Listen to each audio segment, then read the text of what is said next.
ہم رسموں سے باہر نکل کر صرف میلاد کی محفل میں اس لیے نہ آئیں کہ مسجد والوں نے بنایا ہے، ہم اس کے ممبر ہیں، نہیں جائیں گے تو ناراض ہو جائیں گے، اس لیے نہ آئیں۔ اس لیے آئیں کہ اگر میلاد کی محفل میں جائیں گے تو ہو سکتا ہے مصطفیٰ کی زیارت ہو جائے۔ اس لیے میلاد کی محفل میں آئیں کہ حضور کی محبت مل جائے، ان کی شفاعت مل جائے، حضور کے در پہ جانا نصیب ہو جائے۔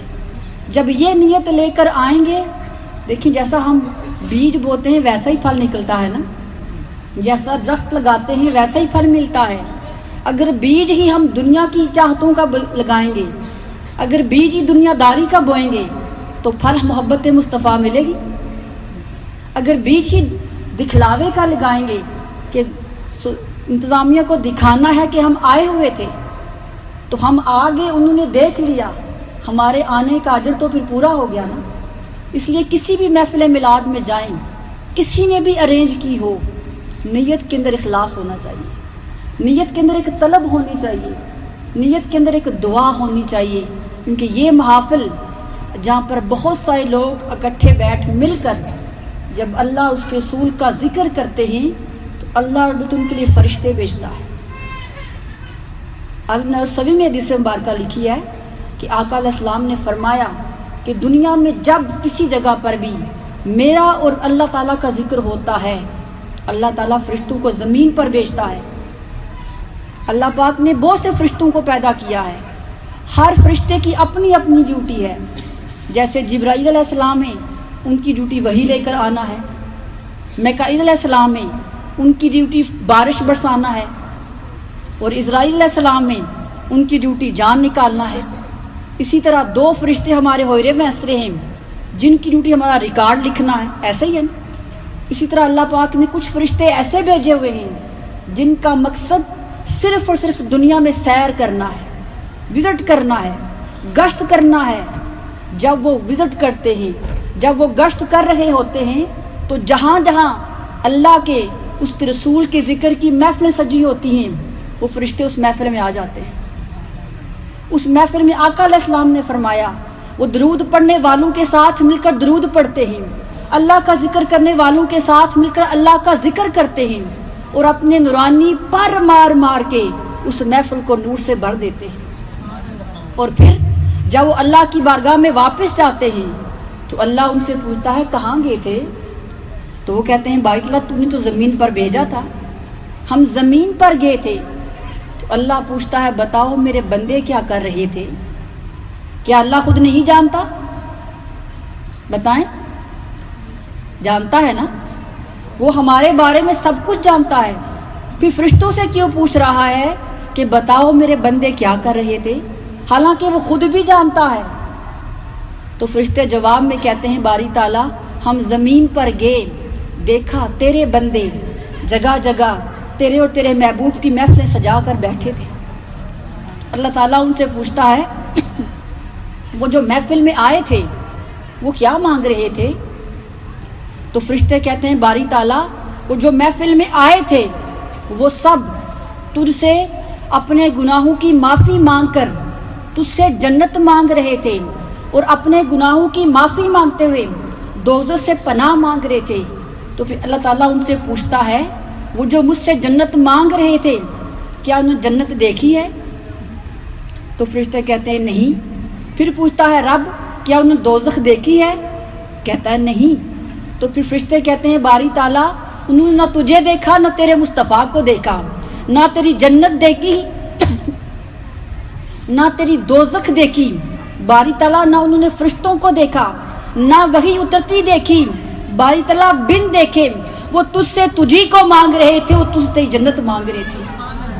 تو اللہ تعالیٰ فرماتا ہے اچھا وہ بن دیکھے مجھ سے اتنی محبت کرتے ہیں تو فرشتوں پھر تم سب گواہ ہو جاؤ کہ میں نے اس محفل میں آنے والے ایک ایک شخص کو میں نے بخش دیا ہے۔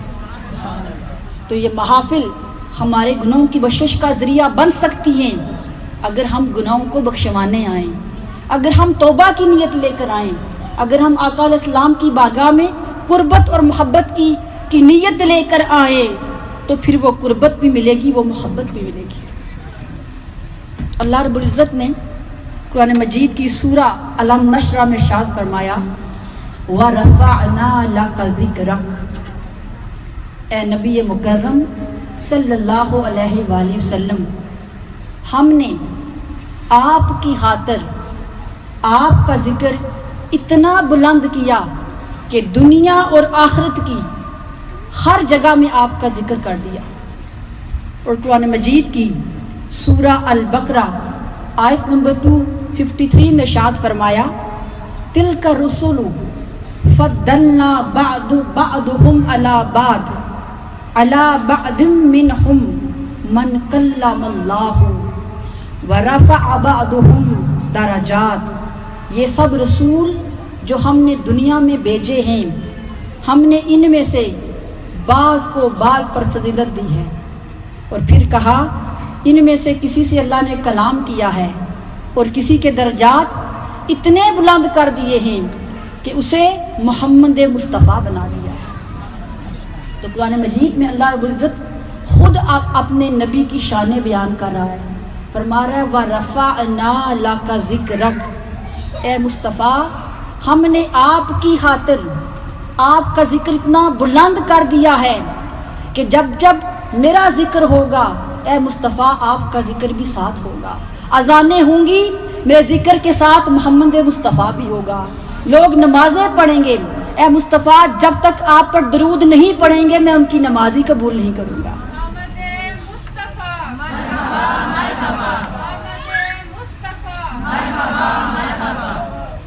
اور فرمایا اے مصطفیٰ سن لو، حدیث مبارکہ کے الفاظ ہیں۔ اس حدیث کو ابو سعید خدری روایت کرتے ہیں، کتاب کا نام ہے ابن حبان، کہ آقا علیہ السلام نے فرمایا جبرائیل میرے پاس آئے اور عرض کرنے لگے کہ میرے اور آپ کے رب نے آپ کے لیے پیغام بھیجا ہے۔ جب یہ آیا مبارکہ اتاری نا وَرَفَعْنَا لَكَ ذِكْرَكَ، کہ آپ کی خاطر آپ کا ذکر بلند کیا ہے، تو جبرائیل امین آئے اور کہنے لگے اللہ فرماتا ہے کہ میں نے آپ کا ذکر کیسے بلند کیا، کیا آپ جانتے ہیں؟ تو آقا علیہ السلام نے فرمایا اللہ تعالیٰ بہتر جانتا ہے جبرائیل۔ تب جبرائیل علیہ السلام نے فرمایا اے آقا اللہ فرماتا ہے کہ اے میرے حبیب میں نے آپ کا ذکر ایسے بلند کیا ہے کہ جب بھی میرا ذکر ہوگا وہاں آپ کا ذکر بھی ہوگا، توحید میری ہوگی، رسالت تیری ہوگی۔ جب لوگ لا الہ الا اللہ کہیں گے تو ایمان مکمل نہیں ہوگا جب تک محمد رسول اللہ نہیں کہیں گے۔ اذانیں میری ہوں گی، شہادت تیری ہوگی، نمازیں میری ہوں گی، درود تیرا ہوگا۔ اور سن لو اگر کوئی شخص صرف میرا ذکر کرے اور میرے مصطفیٰ کا ذکر نہ کرے تو میں اپنا ذکر بھی قبول نہیں کروں گا جب تک وہ ساتھ اے محمد مصطفیٰ آپ کا ذکر نہ کرے۔ تو آپ خود دیکھ لیں کہ آقا علیہ السلام 14 صدیاں پہلے اس دنیا میں تشریف لائے، لیکن ذکر تو آج بھی ہو رہا ہے اور قیامت تک رہے گا، بلکہ قیامت کا جب منظر ہوگا تب بھی ذکر مصطفیٰ ہو رہا ہوگا۔ قرآن مجید میں اللہ پاک نے فرمایا کہ اے مصطفیٰ قیامت کے دن میں آپ کو مقام محمود عطا کروں گا۔ مقام محمود کیا ہے؟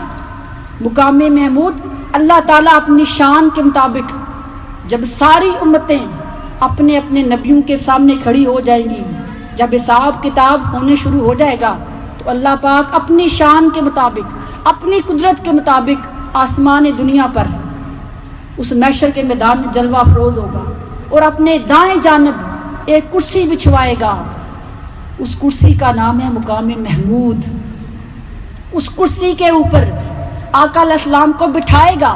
اس وقت اس محشر میں ہم سب بھی ہوں گے، آدم علیہ السلام بھی ہوں گے، ابراہیم علیہ السلام بھی ہوں گے، موسیٰ علیہ السلام بھی ہوں گے، عیسیٰ علیہ السلام بھی ہوں گے۔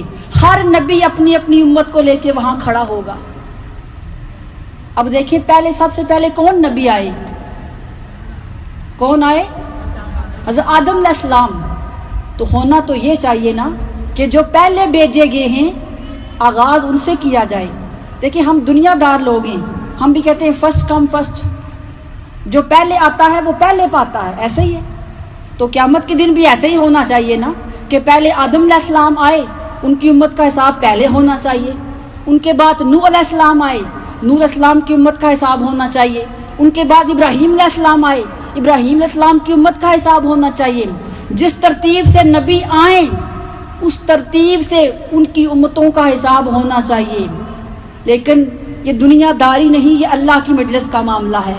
جب آقا علیہ السلام مقام محمود پر تشریف فرما ہوں گے تب اللہ پاک فرمائے گا اے محمد صلی اللہ علیہ وسلم، آج اس مجلس کے آپ مہمان خصوصی ہیں، آپ بتائیں کہاں سے شروع کروں، آپ بتائیں میں کہاں سے شروع کروں؟ تب آقا علیہ السلام فرمائیں گے باری تعالیٰ میری امت سے۔ جو ترتیب تھی بدل دی اللہ پاک نے۔ آدم علیہ السلام بھی کھڑے ہیں، ان سے نہیں پوچھا کہ آدم آپ بتاؤ، میں نے آپ کو سب سے پہلے نبی بنا کر بھیجا تھا، آپ بتاؤ کس سے شروع کروں؟ جس کو سب سے آخر میں بھیجا، پیدا سب تخلیق سب سے پہلے کیا تھا، لیکن مقام اللہ کی بارگاہ میں اتنا زیادہ ہے کہ بڑے بڑے نبی کھڑے رہ گئے اور محمد مصطفیٰ کو جو مقام دیا وہ کسی کو بھی نہ دیا۔ تو حضور کا ذکر آقا علیہ السلام کے آنے سے پہلے بھی تھا، حضور کا ذکر آج بھی ہے، ہمارے بعد بھی ہوگا، قیامت کے دن بھی ہوگا اور قیامت کے دن بھی ہوگا، کیونکہ اللہ نے خود کہہ دیا وَرَفَعْنَا لَكَ ذِكْرَكَ، اے مصطفیٰ آپ کا ذکر تو میں بلند کر رہا ہوں۔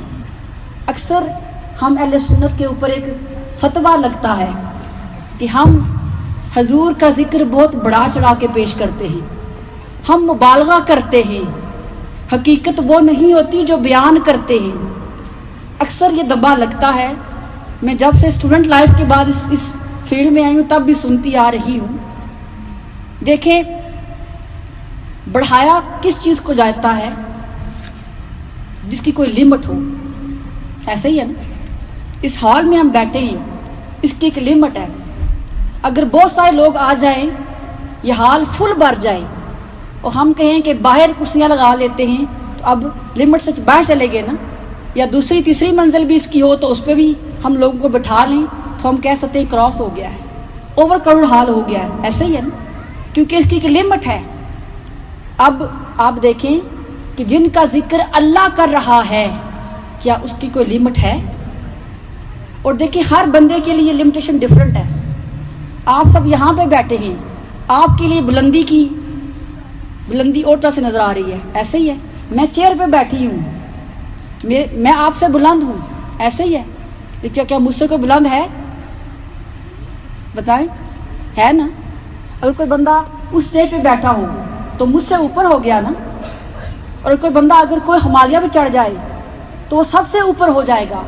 وہ اپنی نگاہ سے جب دیکھے گا اسے اپنے سے نیچے ہر چیز نیچے نظر آئے گی، لیکن جیسے ہم نیچے بیٹھے ہوئے ہیں، ہم اگر اوپر دیکھیں گے تو ہمیں ہر چیز اپنے سے اوپر نظر آئے گی۔ تو بڑھانا تو یہ ہوا نا کہ زمین سے لے کر اوپر جائے تب بڑھتا ہے، اور جس کا ذکر وہ کر رہا ہے جو بیٹھا ہی سب سے اوپر ہے۔ اللہ جہاں پر بیٹھا ہے وہاں ہماری بلندی ختم ہوتی ہے، وہاں سے رب کی عظمت کا آغاز ہوتا ہے۔ تو آقا علیہ السلام کا ذکر،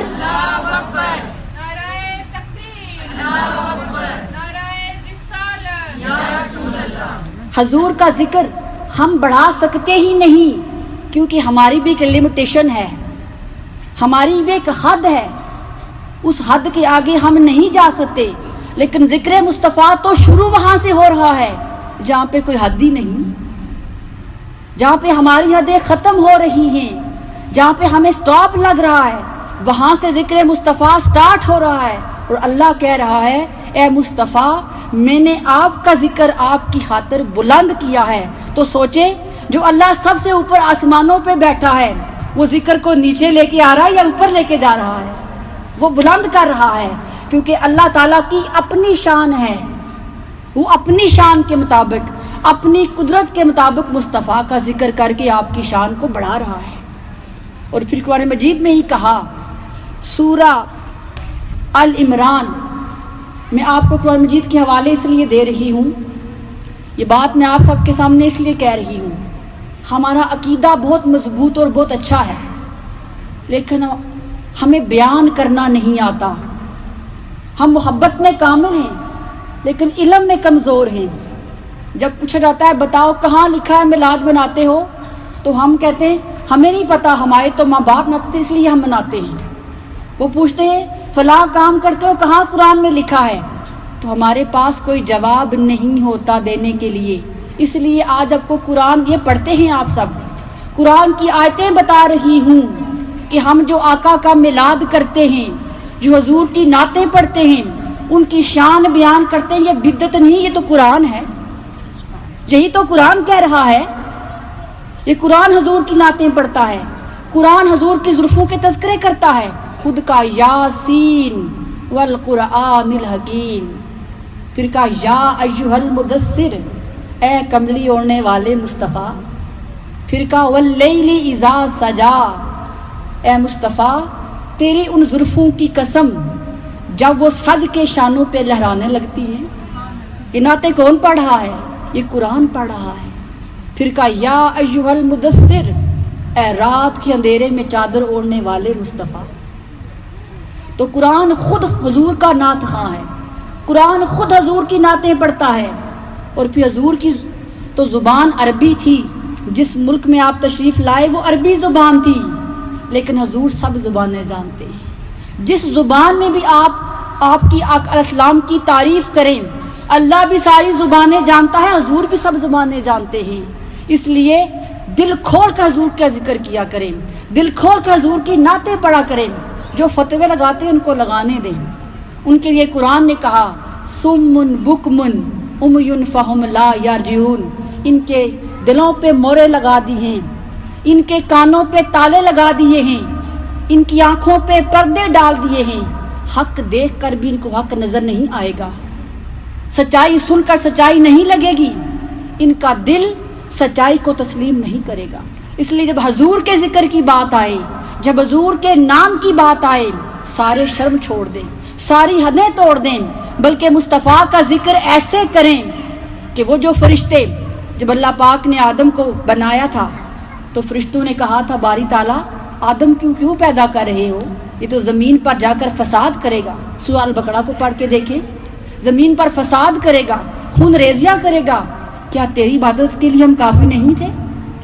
تو اللہ نے سورہ بقرہ میں جواب دیا کہ جو میں جانتا ہوں وہ تم نہیں جانتے۔ تو فرشتوں نے کہا باری تعالیٰ بتا تو صحیح اس آدم کو کیوں پیدا کیا ہے؟ تو اللہ نے کہا مجھے معلوم ہے یہ جھگڑا کریں گے، یہ نافرمانیاں کریں گے، یہ مجھے بھول جائیں گے، لیکن میرا کوئی بھی بندہ جب مجھے بھولا کرے گا، نافرمانی کرے گا، جب توبہ کے 2 آنسو بہا دے گا، جب توبہ کے لیے میری بارگاہ میں آ جائے گا، اس کے سارے گناہ معاف کر دوں گا۔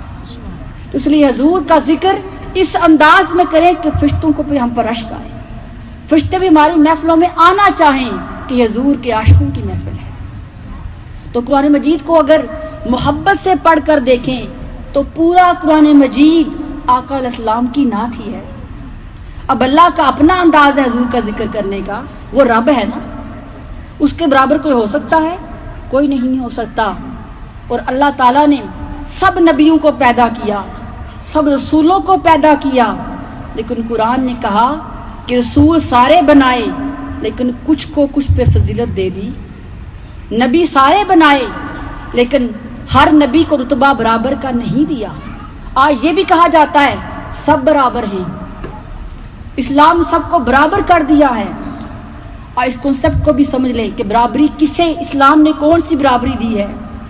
جب اسلام آیا تھا تو امیر اور غریب کا فرق تھا، ذاتوں کے درمیان فرق تھا، لوگ غریب کوئی سوسائٹی میں کوئی عزت نہیں کرتے تھے، جتنی کسی کی برادری بڑی ہوتی، جتنی کسی کی ذات بڑی ہوتی تھی، اس کے حساب سے اس کو رسپیکٹ دیتے تھے۔ اسلام نے آ کر اس ذات پات کا، امیری غریبی کا فرق مٹا دیا تاکہ رائٹس کے حوالے سے، حقوق کے حوالے سے سارے برابر ہوں، لیکن رتبہ اللہ پاک نے انسانوں کے درمیان رکھا ہے۔ دیکھیں ماں باپ بھی انسان ہوتے ہیں، بہن بھائی بھی انسان ہوتے ہیں، استاد بھی انسان ہوتے ہیں نا، لیکن کیوں اللہ نے کہا کہ ماں قدموں تلے جنت ہے؟ کیونکہ ماں کا رتبہ بڑا ہے، ماں کی رسپیکٹ بڑی ہے۔ انسان تو سب برابر ہیں لیکن ماں کو اللہ پاک نے رتبہ بڑھا دیا ہے، مقام بڑھا دیا ہے، عزت بڑی دی ہے۔ باپ بھی انسان ہی ہے لیکن باپ ہونے کی وجہ سے اللہ پاک نے اس کا مقام اونچا کر دیا ہے، ایک رتبہ باقی انسانوں سے اللہ پاک نے اسے اونچا دیا ہے۔ اور پھر قرآن نے کہا کہ کیا ایسا ہو سکتا ہے کہ جاہل اور عالم برابر ہو جائیں، اندھیرا اور روشنی برابر ہو جائے؟ تو برابری تھی رائٹس کے حوالے سے، حقوق کے حوالے سے، رتبے کے حوالے سے نہیں، کیونکہ اگر سب کے رتبے برابر ہوتے تو اللہ یہ نہ کہتا قرآن مجید میں کہ میں نے کچھ نبیوں کو کچھ پر فضیلت دی ہے۔ آپ دیکھ لیں اللہ پاک نے کم و بیش 1,24,000 پیغمبر بھیجے، کیا سب سے براہ راست کلام کیا؟ کوہ طور پر صرف موسیٰ سے ہی کلام کیا نا، باقی نبی بھی تو اللہ نے ہی بنائے ہوئے تھے، لیکن کسی اور کے ساتھ اللہ پاک نے براہ راست کلام نہیں کیا۔ تو اس کا کیا مطلب ہے؟ اللہ نا انصافی کی ہے کہ ایک نبی کو کوہ طور پہ بلا کے کلام کر رہا ہے اور باقیوں سے نہیں کیا؟ ہم یہ بات کہہ سکتے ہیں؟ بتائیں، نہیں کہہ سکتے، کیونکہ یہ اللہ کی اپنی تقسیم ہے، اپنی رضا ہے، اپنی منشا ہے، کسی کو مرتبہ کم دے، کسی کو زیادہ دے، یہ اللہ کی مرضی ہے۔ اس لیے کہا کہ میں نے رسولوں میں بھی، نبیوں میں بھی کسی کو کسی پر بلند مرتبہ دیا، کسی کو میں نے طور پر بلا کر براہ راست کلام کیا، اور پھر کہا کسی کا درجہ اتنا بلند کیا کہ اسے اپنے پاس معراج پر بلا کر اسے براہ راست کلام کیا۔ اب دیکھ لیں انبیاء کی ہسٹری میں بھی آقا علیہ السلام کے سوا کسی بھی نبی نے جاگتی آنکھوں کے ساتھ اللہ کا دیدار نہیں کیا۔ موسیٰ علیہ السلام جب کوہ طور پر گئے، جب اللہ سے گفتگو کرتے تھے تو کہتے ربی ارنی، اے باری تعالیٰ تجھے دیکھنا چاہتا ہوں، تیری آواز اتنی حسین ہے، تو خود کتنا پیارا ہوگا۔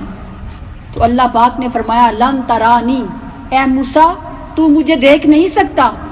تو موسیٰ نے عرض کی باری تعالیٰ کیا تجھے کوئی بھی نہیں دیکھ سکتا؟ تو اللہ پاک نے فرمایا موسیٰ میں نے یہ نہیں کہا کوئی نہیں دیکھ سکتا، تیری آنکھ میں وہ طاقت نہیں جو مجھے دیکھ سکے۔ پھر موسیٰ علیہ السلام نے پھر عرض کی باری تعالیٰ کیا کوئی ایسا ہوگا جو تجھے دیکھ سکے گا؟ تو اللہ پاک فرمایا ہاں موسیٰ ایک ایسا پیارا بناؤں گا، ایک ایسا بناؤں گا جو سب سے آخر میں آئے گا لیکن مرتبے میں سب سے اونچا ہوگا، اس کی آنکھ ایسی ہوگی جو مجھے دیکھ سکے گی۔ تو پھر موسیٰ علیہ السلام نے کہا باری تعالیٰ پھر میری دعا تو قبول کر لے کہ جب وہ تیرا محمد، جب وہ تیرا پیارا تجھے ملنے جائے تو مجھے بھی اس کے ساتھ، مجھے بھی اس کی زیارت کروانا۔ تو آپ نے واقعہ معراج سنا ہوگا کہ اللہ پاک نے 9 مرتبہ آقا علیہ السلام کو اپنے پاس نمازیں کم کرنے کے بہانے بلایا اور 9 بار اپنا دیدار مصطفیٰ کے تھرو موسیٰ علیہ السلام کو کروایا۔ تو یہ مقام، یہ مرتبہ پوری کائنات میں ہمارے نبی، ہمارے آقا جن کی آج پیدائش کے ہم تذکرے کر رہے ہیں، ان کے لیے اللہ پاک نے کیا۔ اور اگر میں آپ کو قرآن مجید سے ایک اور بات بتاؤں، دیکھیں جب نبی پیدائشی نبی ہوتے ہیں، جب کوئی نبی دنیا میں پیدا ہوتا ہے اسے معلوم ہوتا ہے میں نبی ہوں، لیکن کائنات نبوت میں، کائنات رسالت میں کبھی ایسا نہیں ہوا کوئی نبی پیدا ہی نہ ہوا ہو اس کے تذکرے پہلے سے ہونا شروع ہو جائے۔ دیکھیں ہمارے بچے بھی دنیا میں آتے ہیں تو ان کا نام رکھتے ہیں نا، ان کے تذکرے ہوتے ہیں، ان کی باتیں ہوتی ہیں، جب دنیا میں آ جاتے ہیں کیا کبھی ایسا ہوا ہے کوئی شخص دنیا میں آیا ہی نہ ہو، اس کا وجود بھی نہ بنا ہو، اس کے تذکرے کرنا شروع کر دیں؟ کبھی ایسا ہوا ہے؟ دنیا میں ایسا نہیں ہوا، لیکن اللہ نے ایسا کیا ہے۔ قرآن مجید میں اللہ پاک نے ارشاد فرمایا سورہ ال-عمران آیت نمبر 81 میں ارشاد فرمایا وَإِذَا أَخَذَ اللَّهُ مِيثَاقَ النَّبِيِّينَ لَمَا آتَيْتُكُم مِّن كِتَابٍ وَحِکْمَةٍ، سب نبیوں سے اللہ تعالیٰ نے عالم ارواح میں وعدہ لیا۔ عالم ارواح اس وقت ابھی آدم علیہ السلام کا جسم بھی نہیں بنایا تھا، اس وقت زمین بھی نہیں بنائی تھی، آسمان بھی نہیں بنایا تھا، فرشتے بھی نہیں تھے، لوح بھی نہیں تھی، قلم بھی نہیں تھی۔ اللہ پاک نے اس وقت اپنی شان سے سیدنا آدم علیہ السلام کی پشت سے قیامت تک آنے والے سارے انسانوں کی روحوں کو جمع کیا سورہ الاعراف میں اور پوچھا الست بربکم، کیا میں تمہارا رب نہیں ہوں؟ قالوا بلا، ہر ایک روح نے کہا ہم بھی اس میں شامل تھے۔ اس میں آج جو لوگ اللہ تعالیٰ کی توحید کا انکار کرتے ہیں وہ بھی شامل تھے۔ ہر ایک نے کہا تو ہی تو ہمارا رب ہے، ہم اقرار کرتے ہیں۔ روحوں نے، سب روحوں نے اقرار کیا تھا کہ تو ہی ہمارا رب ہے۔ پھر قرآن مجید میں اللہ پاک نے دوسرے وعدے کا ذکر کیا، وہ عرفات کے میدان میں۔ عرفات کا نام تو سنا ہے، دیکھا بھی ہوا جب حج کرنے جاتے ہیں۔ آقا علیہ السلام نے فرمایا عرفات کے میدان میں اللہ تعالیٰ نے سارے انسانوں کی روحوں کو، انبیاء کی روحوں سے وعدہ لیا۔ پھر دوسرا وعدہ اللہ پاک نے صرف انبیاء کرام کی روحوں سے لیا، یہ قرآن کہہ رہا ہے۔ اور ان سے کیا کہا کہ اے نبیو، اے رسولو، میں تمہیں نبوت دینے لگا ہوں، میں تمہیں ایک جاب دینے لگا ہوں، لیکن جاب لینے سے پہلے میرے ساتھ ایک وعدہ کرو۔ انہوں نے پوچھا باری تعالیٰ کیا وعدہ لینا چاہتا ہے؟ تو اللہ پاک نے فرمایا مجھ سے وعدہ کرو کہ میرا ایک ایسا پیارا ہوگا جسے میں نے مبعوث پہلے کر دیا ہے لیکن پیدا سب سے آخر میں کروں گا۔ اگر تم سب میرے اس پیارے پر ایمان لاؤ تب تمہیں نبوت دوں گا، میرے اس رسول پر ابھی ایمان لاؤ تب تمہیں رسالت دوں گا۔ اور پھر اللہ نے کہا مجھ سے وعدہ کرو کہ تم ان پر ایمان لاؤ گے اور اپنی اپنی امتوں میں جا کر میرے اس پیارے کی تبلیغ بھی کرو گے۔ تو سب نبیوں کی روحوں نے اس وقت اللہ کی بارگاہ میں عرض کی باری تعالیٰ ہم سب وعدہ کرتے ہیں کہ تیرا جو کوئی بھی پیارا ہے وہ جب بھی آئے گا باری تعالیٰ ہم اس پر ایمان لاتے ہیں اور اپنی اپنی امتوں کو اس نبی کی تعلیم بھی دیں گے۔ تو حدیث کے الفاظ ہیں جب سب نبیوں نے اقرار کر لیا تو ایک نور کا حالہ سب نبیوں کی روحوں پر چھا گیا۔ تو نبیوں نے پوچھا باری تعالیٰ یہ کیسا نور ہے؟ تو اللہ نے فرمایا یہ اسی محمد کا نور ہے جس پر تم نے ایمان لایا ہے۔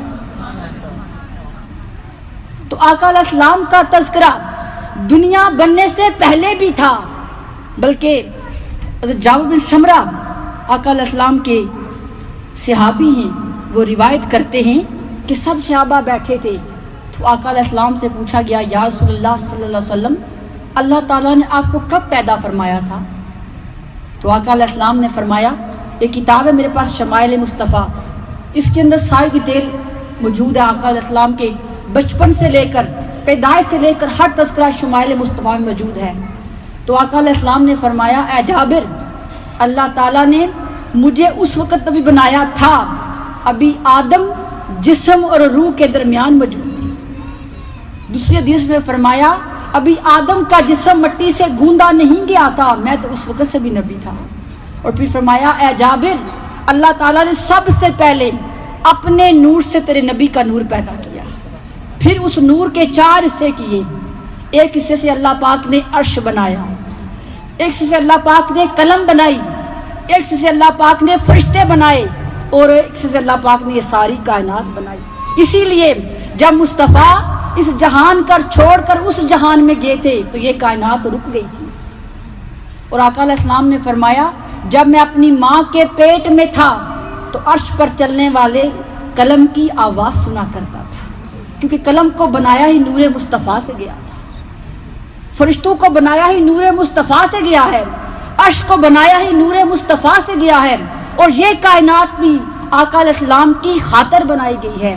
تو آقا علیہ السلام نے فرمایا جب سب نبیوں نے یہ اقرار کر لیا کہ باری تعالیٰ ہم سب جتنے نبی ہیں وہ آدم بھی تھے، وہ موسیٰ بھی تھے، وہ عیسیٰ بھی تھے، وہ زکریا علیہ السلام بھی تھے، وہ ایوب علیہ السلام بھی تھے، وہ یوسف علیہ السلام بھی تھے، ہر ایک نے وہاں پہ وعدہ کیا کہ باری تعالیٰ ہم تیرے نبی پہ ابھی ایمان لاتے ہیں۔ اور پھر حدیث کی کتابوں میں آتا ہے، امام عساکر نے اپنی کتاب میں روایت کیا ہے کہ جتنے نبی تھے وہ جب جب دنیا میں آتے ان کی کتابوں میں آقا علیہ السلام کی آمد کے تذکرے لکھے تھے۔ اور بہت سارے انبیاء کرام، سیدنا ابراہیم علیہ السلام کے علاوہ کوئی نبی مکہ میں نہیں آیا، کوئی فلسطین میں آیا، کوئی سیریا میں، کوئی اردن میں، باقی علاقوں میں اللہ پاک نبی اتارتا رہا، لیکن مکہ میں کوئی نبی نہیں بھیجا۔ آج میں آپ کو جو بات بتانے لگی ہوں اس کو امام اساکر نے اپنی کتاب میں لکھا ہے کہ آج جو کعبۃ اللہ ہے جس کا ہم سب طواف کرتے ہیں، اس کعبہ کے صحن میں 700 انبیاء کرام کے مزارات ہیں۔ کتنے؟ 700 انبیاء کرام۔ تو سوال پیدا ہوتا ہے، جب اللہ تعالیٰ نے کوئی نبی مکہ میں بھیجا ہی نہیں تو یہ 700 نبی پھر یہاں پہ کیسے آ گئے؟ اللہ نے مکہ کے لیے کوئی نبی آخری نبی کے سوا بھیجا ہی نہیں، تو پھر یہ 700 انبیاء کرام مکہ میں کیسے آ گئے؟ اور پھر مسجد الخیف جو منی میں ہے، اس مسجد میں 60 انبیاء کرام کے مزارات ہیں، تو وہ کیسے آ گئے؟ تو وہ امام اساکر لکھتے ہیں کہ یہ وہ انبیاء کرام تھے کہ اللہ پاک نے جب نبوت کا ان کو عہدہ دیا تو اپنا نبوت کا فرض ادا کرنے کے بعد، کیونکہ اللہ نے ان کو بتایا تھا کہ جس کو آخری نبی بناؤں گا مکہ میں پیدا ہوگا اور کھجوروں کی سرزمین مدینہ میں ہجرت کر کے آئے گا۔ ہر نبی کی کتاب میں آقا علیہ السلام کی آمد کے اتنے تذکرے تھے کہ جو نبی ایک علاقے میں کئی نبی آتے تھے، اپنا فرض ادا کرنے کے بعد وہ انبیاء کرام مکہ میں آ گئے، حضور کی آمد کا انتظار کرنے لگے کہ ہو سکتا ہے مصطفیٰ ابھی آ جائیں، ہو سکتا ہے جس پر ہماری روح ایمان لے کر آئی تھی ہو سکتا ہے وہ ابھی آ جائیں۔ جب ان کی زندگی مصطفیٰ نہ آئے، وہ ان راستوں میں بیٹھا کرتے جہاں سے مصطفیٰ نے گزرنا تھا۔ جب مصطفیٰ ان کی زندگی میں نہ آئے، جب ان کی موت کا وقت قریب آیا، تو ان انبیاء کرام نے اللہ کی بارگاہ میں دعا کی، باری تعالیٰ جس پر ایمان لانے کے لیے تو نے ہم سے وعدے لیے تھے وہ ہماری زندگی میں تو نہ آ سکا، ہم اس پر ایمان تو لے آئے ہیں، بس اسے دیکھنے کے لیے یہاں پر آ گئے تھے، ہماری زندگی میں وہ نہ آ سکا، تو باری تعالیٰ ایسا کر ہمارا مدفن یہاں بنا دے، ہمیں دفن اس زمین میں کر دے۔ کبھی تو آئے گا نا، کبھی تو آئے گا، وہ اس مکہ کی گلیوں میں چلا کرے گا، کعبہ کا طواف کرا کرے گا، حج کرنے کے لیے منا سے گزرا کرے گا۔ باری تعالیٰ ایسا کر ہماری زندگی میں وہ نہیں آیا تو کوئی بات نہیں، ہمارا مدفن کعبے کے صحن میں کر دے، قدم اس کے ہوں گے سینے ہمارے ہوں گے، قدم تیرے مصطفیٰ کے ہوں گے، لب ہمارے اس کو چومیں گے۔ تو آج 700 انبیاء کرام حضور کی آمد میں، حضور کی محبت میں، حضور کے دیدار کی خاطر اپنے گھر بار چھوڑ کر صرف اور صرف مصطفیٰ کے امتی بننے کے لیے وہ مکہ میں آ گئے تھے۔ اور سوچے ہم بھی تو حضور کے امتی ہیں نا، ہم نے امتی بننے کے لیے کیا کیا ہے؟ کچھ کیا ہے؟ ہمیں یہ نعمت بیٹھے بٹھائے مل گئی ہے، اس لیے ہمیں اس کی قدر نہیں ہے، اس لیے ہمیں احساس نہیں ہے کہ آقا علیہ السلام کا امتی ہونا اس کائنات کی اتنی بڑی نعمت ہے جس کی آرزو انبیاء کیا کرتے تھے، اپنے گھر بار چھوڑ دیے، اپنے بیوی بچے چھوڑ دیے، سب کچھ چھوڑ کر صرف اور صرف حضور کا امتی بننے کی خاطر وہ مکہ آ گئے تھے۔ اور ہم کتنے خوش نصیب ہیں کہ اللہ پاک نے یہ نعمت اللہ پاک نے بن مانگے دے دی ہے، اس کی قدر کریں۔ یہ اتنی بڑی نعمت ہے حضور کا امتی ہونا کہ کائنات کی کوئی نعمت اس کے برابر ہے ہی نہیں، اس کی قدر کریں۔ آقا علیہ السلام کی محبت کو اپنے دلوں میں پیدا کریں، کیونکہ حضور کی محبت قبر بھی روشن کرے گی، دنیا بھی روشن کرے گی، اور آخرت کے دن بھی حضور کی محبت اپنے چاہنے والوں کے چہرے روشن رکھے گی۔ اور پھر امام ابو سعد نیشا پوری جو اہل سنت کے امام، انہوں نے اپنی کتاب شرف المصطفیٰ میں لکھا ہے کہ ہر نبی اپنی امت کو بتاتا تھا کہ میں تو تمہارے درمیان آ گیا ہوں، اگر تمہاری موجودگی میں مصطفیٰ آ گئے تو تم نے ان پر ایمان لانا ہے، پھر ہمارا کلمہ نہیں پڑھنا، اس آخری نبی کا کلمہ پڑھنا ہے۔ ہر امت کو معلوم تھا، قرآن کہتا ہے سورہ البقرہ میں کہ وہ جو یہودی تھے، وہ عیسائی تھے، وہ مصطفیٰ کو اتنا جانتے تھے جتنا کوئی اپنے بچوں کو پہچانتا ہے، کیونکہ اللہ پاک نے مصطفیٰ کے تذکرے فرمایا تھا نا، وَرَفَعْنَا لَكَ ذِكْرَكَ، حضور علیہ السلام نے جہاں پہ پیدا ہونا تھا اس کا تذکرہ فرمایا، حضور کے دوستوں کا، حضور نے جہاں پہ ہجرت کرنی تھی اس جگہ کے تذکرے بھی انبیاء کرام کو بتائے تھے۔ تو انبیاء کرام کی امتیں بھی حضور کی آمد کے انتظار میں رہتی تھی تو امام ابو سعد نیشاپوری اپنی کتاب شرف المصطفیٰ میں روایت کرتے ہیں کہ آقا علیہ السلام کی پیدائش سے 1000 سال پہلے، کتنا آپ سب بولے؟ 1000 سال پہلے یمن کا ایک بادشاہ تھا، اس کے پاس اتنی طاقت تھی، اس وقت اس کے پاس 1 لاکھ سپاہی اور 1,35,000 گھوڑے اور ویپن تھے۔ وہ جس بھی ملک میں جاتا لوگ اس کی طاقت دیکھ کر ہینڈز اپ کر لیتے، جس بھی ملک کو فتح کرتا وہاں پہ یہودی بھی ہوتے، عیسائی بھی ہوتے، علماء بھی ہوتے، خطباء بھی ہوتے، ہر ملک سے 10 ٹاپ لیول کے علماء اسکالرس کو اپنے ساتھ لیتا، انہیں اپنی ایڈوائزری کونسل میں شامل کرتا، کرتے کرتے وہ مکہ آ گیا۔ جب باقی دنیا کو فتح کر لیا تو مکہ آ گیا۔ اس وقت اس کی ایڈوائزری کونسل میں 4000 ٹاپ لیول کے علماء کرام تھے جو اس کو مشورے دیتے تھے۔ جب وہ مکہ آ گیا اس کے ذہن میں یہی تھا جیسے باقی ملکوں میں جاتا ہوں لوگ ہاتھ باندھ کے سلام کرتے ہیں، مکہ والے بھی میری فوج دیکھیں گے، میری طاقت دیکھیں گے تو ہاتھ باندھے میرے سامنے آ جائیں گے۔ لیکن یہاں کی شان نرالی تھی، یہاں ایسا نہ ہوا۔ مکہ والوں نے اس بادشاہ کو کوئی پروٹوکول نہیں دیا، کوئی سلام کرنے تک نہیں آیا۔ 1 دن گزر گیا کوئی نہیں آیا، 2 دن گزر گئے کوئی نہیں آیا۔ بادشاہ تھا، طاقت تھی، اسے بڑا غصہ آیا۔ اس نے اپنے وزیر کو پوچھا یہ کتنی عجیب بات ہے، میری دولت دیکھ کر، میری طاقت دیکھ کر، میرے سپاہی دیکھ کر بھی یہ لوگ مجھے ملنے ہی نہیں آئے، تم جا کے معلوم کرو ایسی کیا ان کے پاس طاقت ہے جس وجہ سے اتنے طاقتور بادشاہ کو ملنے ہی نہیں آئے۔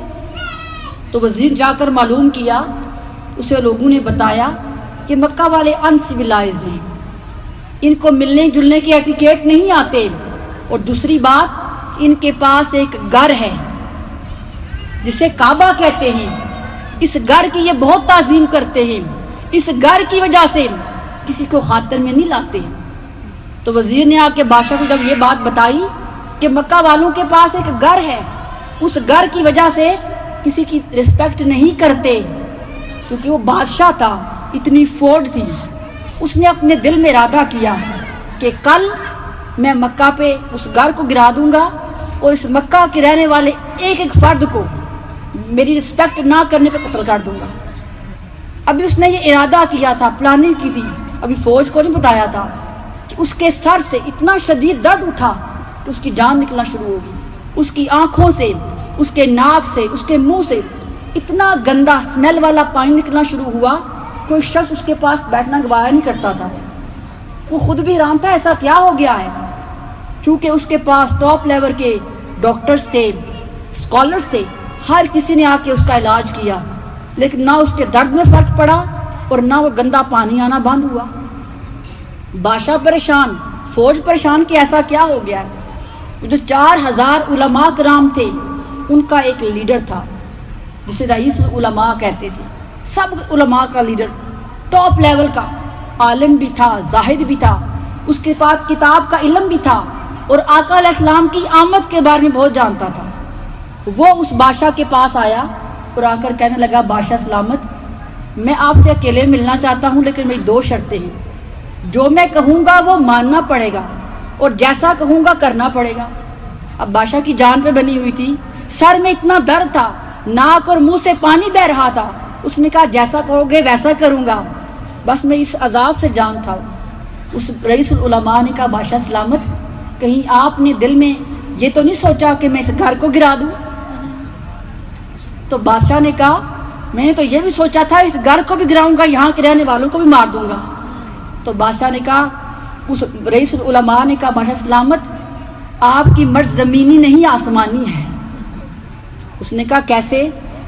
تو تب اس نے کہا کہ یہ گھر اللہ کا ہے اور ہماری کتابوں میں لکھا ہے کہ یہ گھر کسی کے لیے بنایا گیا ہے، یہ گھر کسی کی امانت ہے، اس گھر کو آباد کرنے کے لیے کوئی آئے گا اور کوئی بھی شخص جو اس کعبہ کی تعظیم نہیں کرتا اللہ اس کو سزا دیتا ہے۔ تو بادشاہ نے پوچھا پھر میں کیا کروں؟ تو رئیس العلماء نے کہا آپ توبہ کر لیں۔ بادشاہ نے اسی وقت توبہ کی تو اس کے سر کا درد بھی ٹھیک ہو گیا، آنکھوں، ناک اور جو کان سے پانی بیٹھا وہ بند ہو گیا۔ پھر بادشاہ نے اس رئیس العلماء سے کہا مجھے بتاؤ یہ کیا جادو ہو گیا ہے، میں نے توبہ کی ہے، میں نے اپنا ارادہ کینسل کیا ہے، تو میرا درد بھی ٹھیک ہو گیا، میرا پانی آنا بند ہو گیا۔ تب اس رئیس العلماء نے ساری ہسٹری بتائی کہ اس کعبے کی نسبت کس کے ساتھ ہے، چونکہ اٹیک تو کرنا نہیں تھا، فتح کس کو کرنا تھا، تو بادشاہ نے کہا چلو یہاں سے چلتے ہیں۔ وہ اور اس کی ساری فوج جب مکہ سے نکلے، ٹریول کرتے کرتے جگہ پہنچے جہاں پہ کھجوریں تھی، گرین تھا، اور ایک پانی کا چشمہ تھا، کوئی آبادی نہیں تھی۔ انہوں نے سوچا پانی والی جگہ یہاں پہ اسٹے کر لیتے ہیں۔ جب وہاں پر انہوں نے اپنے خیمے لگا لیے، ایک شخص جا کے معلوم کرنے گیا اس جگہ کا نام کیا ہے، تو کسی دور دراز سے کسی نے بتایا اسے یثرب کہتے ہیں۔ اسے کیا کہتے ہیں؟ یثرب۔ بادشاہ نے بھی سنا، وہ جو 4000 علماء کرام تھے انہوں نے بھی سن لیا یہ تو یثرب ہے۔ تو بادشاہ نے کہا ایک رات ہم اسٹے کریں گے، صبح یہاں سے چلے جائیں گے۔ 4000 علماء کرام نے آپس میں میٹنگ بلائی اور کہا قسمت ہمیں یہاں پہ لے آئی ہے، یہ وہ جگہ ہے، ہماری تورات میں لکھا ہے، بیبل میں لکھا ہے، زبور میں لکھا تھا کہ آخری نبی پیدا مکہ میں ہوں گے لیکن ہجرت کر کے کھجوروں کی سرزمین پر آئیں گے، یہ وہی سرزمین ہے جسے یثرب کہتے ہیں۔ تو ایسا کرتے ہیں بادشاہ کو بھیج دیتے ہیں، ہم سب یہاں پر اس آخری نبی کی آمد کا انتظار کرتے ہیں، ہو سکتا ہے وہ ابھی آ جائیں اور ہمیں ان کی زیارت کا موقع مل جائے۔ یہ واقعہ 1000 سال، 1 صدی پہلے کا تھا۔ صبح ہوئی، بادشاہ نے آرڈر کیا بھی چلو، سارے فوجی تیار اور سارے علماء، انہوں نے اپنا سامان بھی ان پیک کیا ہوا تھا۔ انہوں نے کہا بادشاہ سلامت ہم یہاں سے نہیں جائیں گے۔ اس نے پوچھا یہاں پہ نہ کوئی آبادی ہے نہ کوئی بزنس پلیس ہے، تم یہاں کیا کرو گے؟ انہوں نے کہا ہماری کتابوں میں لکھا ہے کہ آخری نبی کا گھر یہاں پہ ہوگا، آخری نبی یہاں پر آئیں گے، ہم یہاں سے کبھی نہیں جائیں گے، تم ہمیں جان سے مار بھی ہو تب بھی نہیں جائیں گے۔ تب بادشاہ نے کہا چلو ٹھیک ہے، میں بھی تمہارے ساتھ جگہ پہ اسٹے کرتا ہوں 1 سال، میں 1 سال ان کا انتظار کرتا ہوں، اگر وہ آ گئے تو پھر میں بھی ان پر ایمان لے آؤں۔ 1 سال گزر گیا، بادشاہ بھی انتظار کرتا رہا، وہ سارے علماء وہ عبادت گزار بھی تھے، آہوزاریاں بھی کرتے تھے۔ جب 1 سال گزر گیا مصطفیٰ نہ آئے تو بادشاہ نے اس رئیس العلماء کو جس نے توبہ کروائی تھی، اس مرض سے نجات دلائی تھی، اسے بلایا اور کہا کہ 1 سال میں نے ان کا انتظار کیا ہے لیکن وہ نہیں آئے، میں چاہتا ہوں کہ اپنی ایک امانت تمہیں دے دوں، تم تو نہیں جاؤ گے، میں یہاں سے جا رہا ہوں، میں تمہیں اپنی ایک امانت دے رہا ہوں، مجھ سے وعدہ کرو اگر تمہاری زندگی مصطفیٰ آ گئے تو یہ امانت ان تک پہنچانی ہے۔ وہ کیا تھا؟ یہ سننے والی بات ہے۔ اس رئیس العلماء سے حضور کی تذکرے سن سن کر اس بادشاہ کو حضور سے محبت ہو گئی تھی۔ 1000 سال پہلے جب وہ جانے لگا، اس نے ایک خط مصطفیٰ کے نام لکھا، اور خط میں کیا لکھتا ہے؟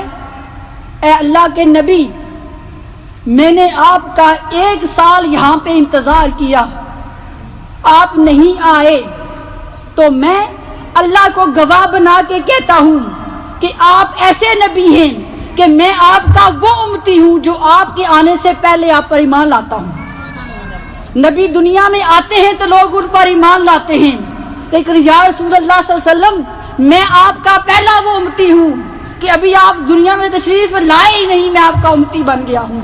اور پھر اس نے لکھا یا رسول اللہ صلی اللہ علیہ وسلم آپ گواہ ہو جائیے کہ میں آپ کا پہلا امتی بن گیا ہوں، بس میری ایک درخواست ہے کہ قیامت کے دن میری شفاعت فرما دینا۔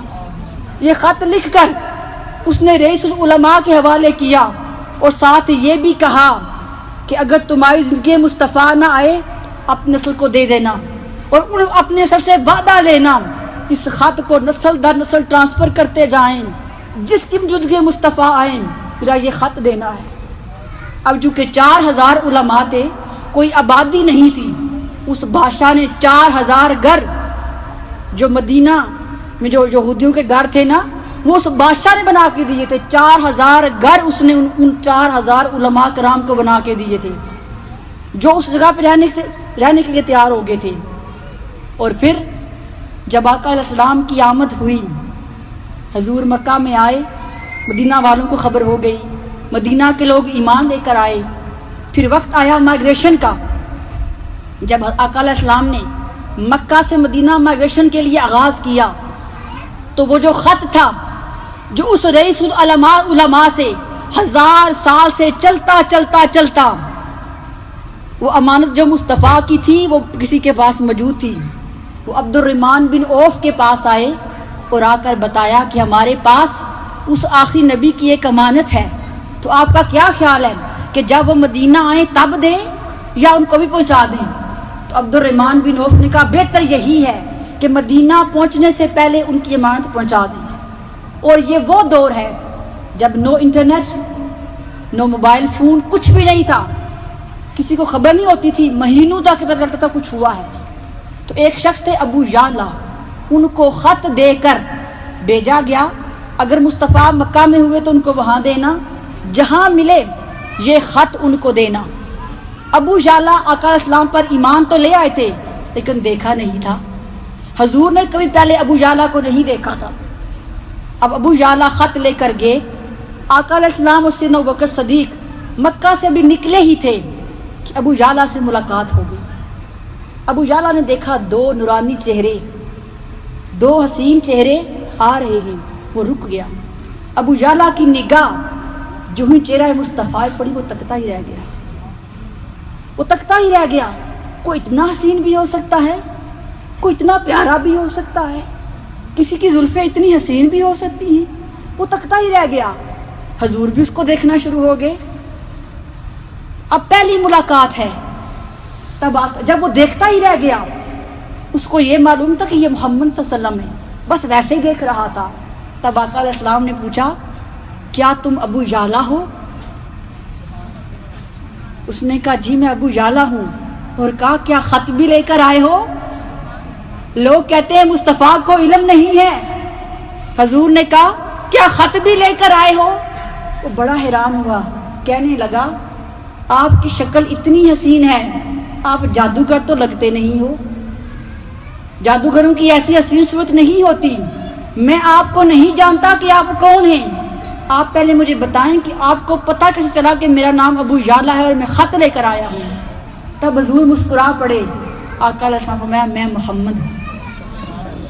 حضور مسکرا پڑے، اس کا خط لیا، اب وہ خط لے کر حضور مدینہ آ گئے۔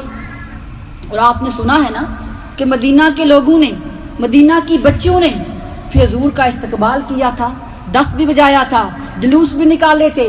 جب حضور مدینہ آ گئے تو ہر شخص کی خواہش تھی حضور میرے گھر میں ٹھہرے، ہر کسی نے اپنا گھر سجایا ہوا تھا، بڑے بڑے محلات بھی تھے، حویلیاں بھی تھی، ویلے بھی تھے، ہر کوئی آ کے مصطفیٰ سے ریکویسٹ کرتا یا رسول اللہ میرے گھر میں ٹھہر جائیں۔ تب حضور نے فرمایا نہ فیصلہ میں کروں گا نہ تم کرو گے، میری یہ اونٹنی اللہ کی جانب سے مامور ہے، جہاں پر یہ رکے گی وہاں میں ٹھہروں گا۔ اب کیا تھا، حضور اس اونٹنی پر سوار تھے، اونٹنی آگے آگے، ساری خلقت پیچھے پیچھے، ہر ایک کی نگاہ اونٹنی قدموں پہ لگی تھی کہاں رکتی ہے۔ اونٹنی جا کر رکی ابو ایوب انصاری کے گھر کے سامنے۔ آقا علیہ السلام نے جب ابو ایوب انصاری سے ملاقات کی، ان سے پوچھا اپنا فیملی بیک گراؤنڈ تو بتائیں آپ کہاں سے ہیں۔ جب ابو ایوب انصاری نے اپنا فیملی بیک گراؤنڈ بتایا تو ابو ایوب انصاری اس رئیس العلماء کی نسل سے تھے جس نے وہ خط اس بادشاہ کا اپنے پاس رکھا تھا۔ اور جب آقا علیہ السلام ابو ایوب انصاری کے گھر میں گئے تب ابو ایوب انصاری نے کہا یا رسول اللہ صلی اللہ علیہ وسلم ایک بات اور بتانا چاہتا ہوں۔ جب اس بادشاہ نے 4000 گھر ان 4000 علماء کے لیے بنائے تھے، اس نے ایک گھر اضافی بنا دیا تھا، اس رئیس العلماء سے کہا تھا تم گواہ رہنا، یہ 4000 گھر تمہارے لیے ہیں، یہ ایک گھر محمد مصطفیٰ کے لیے بنا کے جا رہا ہوں، مجھ سے وعدہ کرو وہ جب بھی آئیں گے اس گھر میں ٹھہریں گے۔ یا رسول اللہ یہ گھر میرا نہیں یہ آپ کا ہے۔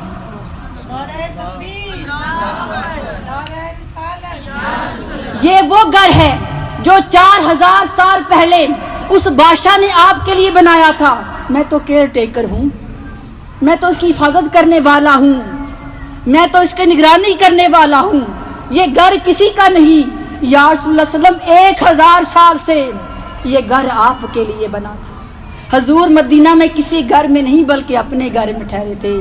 ارے لوگوں، اتنا علم تو مصطفیٰ کی اونٹنی کو بھی تھا، اتنا علم تو مصطفیٰ کی اونٹنی بھی جانتی تھی کہ مصطفیٰ کا گھر کون سا ہے۔ تو حضور ابو ایوب انصاری کے گھر میں نہیں، اپنے گھر میں ٹھہرے تھے، کیونکہ حضور کی آمد کے تذکرے رب نے جو کہہ دیا تھا وَرَفَعْنَا لَكَ ذِكْرَكَ، اے مصطفیٰ ہر طرف آپ کا ذکر ہوگا۔ تو آقا علیہ السلام وہ واحد نبی ہیں کہ جن کا تذکرہ آپ کے آنے سے پہلے موجود تھا، اور آپ جب آگے تب بھی، اور قیامت کے دن بھی حضور کا تذکرہ ہوگا۔ آخری بات کروں گی، اہل محبت بیٹھے ہیں، اللہ تعالیٰ کو حضور کے نام سے اتنی محبت ہے کہ آقا علیہ السلام نے فرمایا جس شخص کا نام محمد ہو اس کی تعظیم کیا کرو، اس کا ادب کیا کرو، اس کے اعمال جیسے بھی ہوں اس کے اعمال نہ دیکھا کرو، وہ اس کا اور اللہ کا معاملہ ہے، اس کی نسبت دیکھا کرو۔ جس کا نام محمد ہو اس کی تعظیم کیا کرو، کیونکہ اللہ تعالیٰ بھی محمد نام کے شخص کی تعظیم کرتا ہے۔ اور فرمایا قیامت کا دن ہوگا، وہ جو میں نے کہا تھا نا مقام محمود پہ حضور بیٹھے ہوں گے، تو اللہ تعالیٰ فرمائے گا محمد آ جاؤ۔ کیا فرمائے گا؟ محمد آ جاؤ۔ جتنے لوگوں کے نام محمد ہوں گے ان کو مغالطہ لگے گا، اللہ پاک شاید ہمیں بلا رہا ہے، وہ سب بھاگتے ہوئے اس مقام محمود کے پاس کھڑے ہو جائیں گے، فرشتے ان کو روکیں گے اور کہیں گے اللہ پاک نے تمہیں نہیں اپنے محمد کو بلایا ہے۔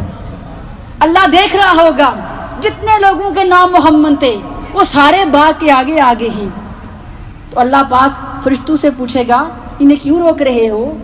جانتا سب کچھ ہے، جانتا سب کچھ ہے لیکن پوچھ رہا ہے انہیں کیوں روک رہے ہو؟ فرشتے کہیں گے باری تعالیٰ تو نے اپنے محمد کو بلایا ہے، ان کے نام بھی محمد تھے، ان کو مغالطہ ہوا شاید تو نے ان کو بلایا ہے اس لیے سارے آگے ہیں۔ تو اللہ پاک فرمائے گا فرشتوں ان کے اعمال جیسے ہی صحیح، ان کا نام تو میرے محمد جیسا ہے، ان کو آنے دو، ان کو نہ روکو۔ جن کے نام محمد سے نسبت کرتے ہیں انہیں بلا حساب و کتاب جنت میں بھیج دو۔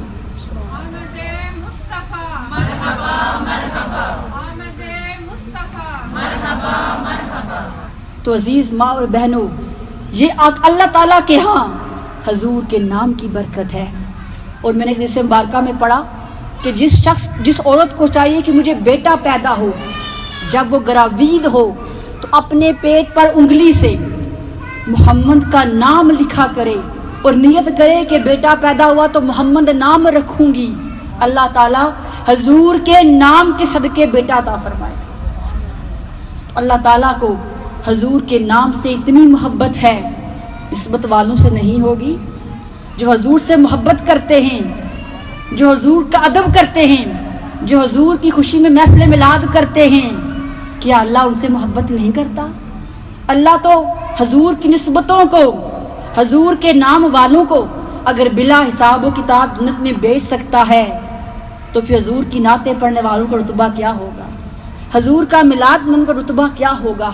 تو آج کی محفل کا یہ پیغام ہے کہ اپنے دلوں کے اندر مصطفیٰ کی محبت پیدا کریں، اپنے دلوں کے اندر حضور صلی اللہ علیہ وسلم کے عشق کو پیدا کرو، کیونکہ یہ وہ محبت ہے، یہ وہ عشق ہے جو ایمان کو سلامت رکھے گا، یہ وہ جذبہ ہے جو ہمارے ایمان کو روشنی دے گا۔ اسی لیے علامہ اقبال نے کہا تھا کہ محمد سے وفا تو نے تو ہم تیرے ہیں، کہ محمد سے وفا تو نے تو ہم تیرے ہیں، یہ جہاں چیز ہے کیا لوح و قلم کی تیرے ہیں، یہ کائنات کی ہر چیز مصطفیٰ کے قدموں کا صدقہ ہے۔ اللہ تعالیٰ کی بارگاہ سے دعا ہے کہ وہ ہمیں قرآن و حدیث کا علم عطا فرمائے اور ہمیں مقام مصطفیٰ کو سمجھنے کی توفیق عطا فرمائے۔ اللہ تعالیٰ آپ سب کی اس کاوش کو قبول فرمائے۔ وما علینا الا البلاغ المبین۔ جزاک اللہ خیر۔